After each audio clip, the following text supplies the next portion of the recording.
For this next column, I'd like to talk about tapping riffs and arpeggios using string skipping, but that's not all.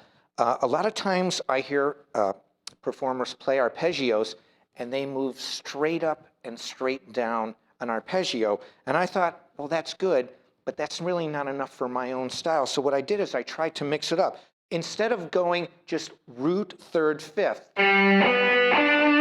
what I do on this tapped arpeggio is start on the fifth. And I play a sequence that goes fifth, root, third, then I jump 2 strings, do the same thing, and then move it back down. So in my opinion, it creates a lot more interest to the arpeggio rather than just have something standard that moves straight up and straight down. And here is a G major arpeggio, and I use a major 7th as an added tone, and it sounds like this.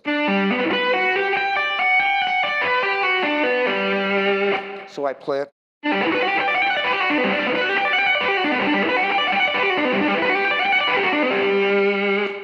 When I start this arpeggio, on the 5th string, here are the 3 pitches. It starts up. Then I move to the 3rd string on a B note and go. Then I go to the 1st string and go. Then I move it back down. What I like about this shape is that you can use different chords. And what I do on the next part is modulate down to the relative minor, which would be E minor, but play the same type of sequence. And instead of using a major 7th, I like to use a flatted 7th. So it would sound like this.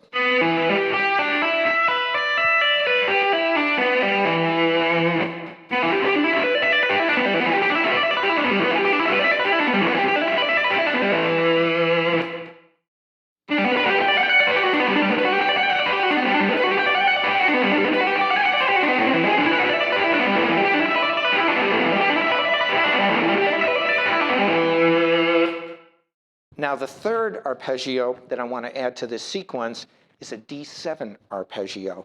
And so what we're going to play, instead of using a major 7th, use a flatted 7th, and it's a little bit different fingering because you're in a more open position. And so what I do is I hit the 5th, root 3rd, like this. Then the next progression, the next string would be like this. And there you have the 7th, then you have the 7th again. And then